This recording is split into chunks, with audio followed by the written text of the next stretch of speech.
Hello everyone, welcome to the Hypergamous Journey. My name is Denise. The sun is going down and it's about 7 o'clock p.m.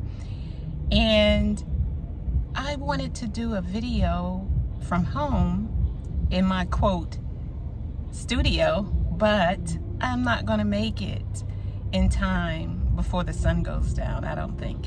So anyway, I decided to pull over, park, and do a video. I think they call it a vlog. So welcome. This video isn't targeted at anything in particular, but generally speaking, it is about hypergamy. And I have been having some thoughts about aging, doing it gracefully, ageism, and how people look at mature women, and especially mature women who look good. And I consider myself to be one of them. I think the last time we talked, I was in Miami. I did a video on coming back from Miami. And then I think last Saturday, I went to the Alpha Derby here in Atlanta, and it coincided with Kentucky Derby and Mother's Day weekend, and I looked so good, I have to say. I really looked good, and pictures were taken of me a couple of times. Pictures were taken, and of course I don't have editing software, so I don't even know how to do the picture and let you see and the video at the same time. But I didn't go with a hat or anything like that, so I'm going to try and show you a picture of me somehow or another. But I looked really, really good. I was so surprised at how I looked that I was just surprised. And I had a good experience at the Alpha Derby. It was wonderful, but I don't think I'll go again because it's just too many young people. Men who think they're young, women who think they're young and they're not really young. They're in their 40s, 50s, and 60s. And the people who were in my age, they were partnered with their wife, more than likely, or their girlfriend. And so I consider these kinds of events a waste of my time. And I know some people will say, well, didn't you have a good time? I did. But people were partnered up. And I went with a couple, a married couple, they're my cousins. I'm related to the wife, and they were my cousins. And so if the wife left the table, men thought I was with him. And he's very much a gentleman. And so he would walk me to the restroom and show me where it is and wait for me and walk me back. And I'm like, he's just pissing all over me, like how animals do their territory.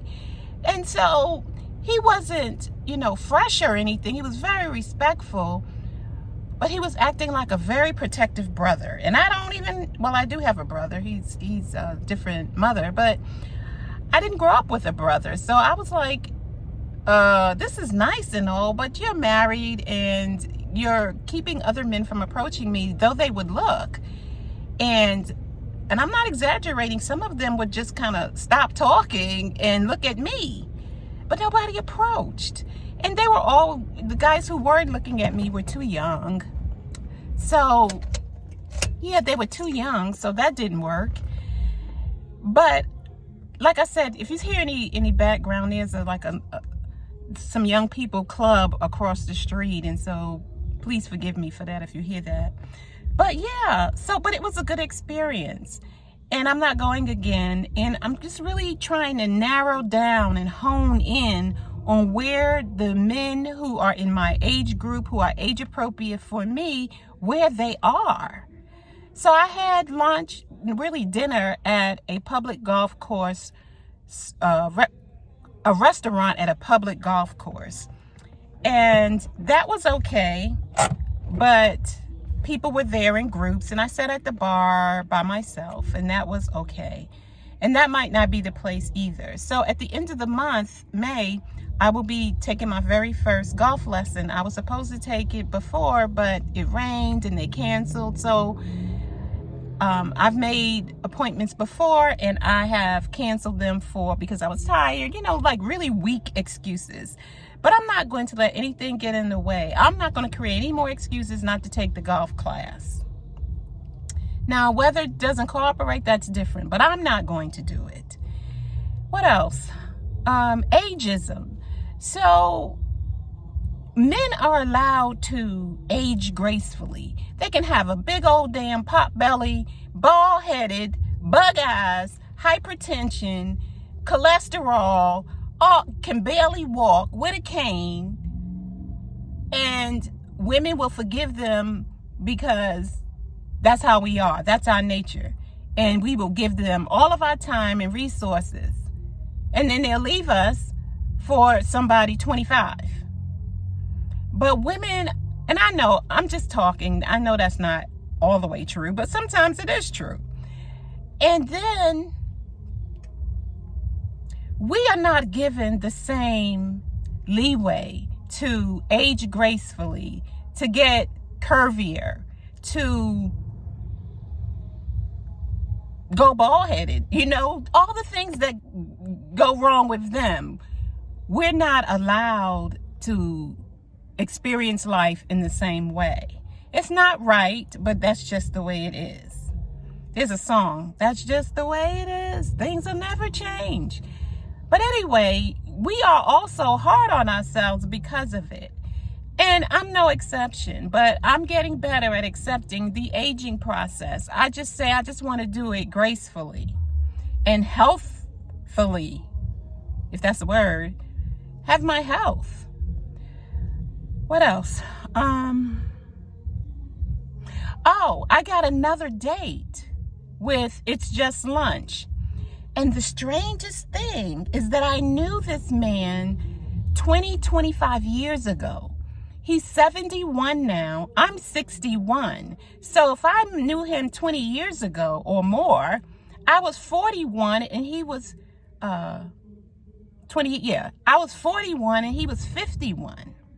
And the thing about it, it was rumored, this is gossip. I heard people say that he exclusively liked white women. And there's nothing wrong. People like what they like. But the fact that he knows I'm a black woman, he wants to meet me, is really funny. He's 71, like I said. I'm 61, and he's a minister. And I thought, okay, so he must be serious about finding someone or finding a serious relationship, because he too is paying Itsjustlunch to find a woman who's matched for him. So we are going to have lunch the first Saturday in June 4th. And it's funny how they schedule these dates like weeks in advance. And the other gentleman that I dated, the professor and high school teacher and author and sculptor and artist, he did text me one more time 3 weeks ago. And basically it said, hi, how you doing? I'm really busy. I'll call you. So that's the second text message he sent talking about calling me, and I haven't heard from him. He's a liar. He's just a liar. And he's not that interested in me. And some of my very dear friends want me to reach out to him and call him and all that foolishness. And I'm like, I ain't calling no damn body. Because if a man is interested in me, I'm going to know it. I won't have to guess it. And I'm not giving him any excuses. He gets none. He's not interested. I don't take it personally, but I'm a realist. He's not interested. And when a man is interested in me, I'm going to know it. And so will you. Thank you for watching the Hypergamous Journey. If you like this video or any of my others, please like, subscribe, share, click on the notification bell, and check out those journals at Amazon. Thank you for watching. Bye.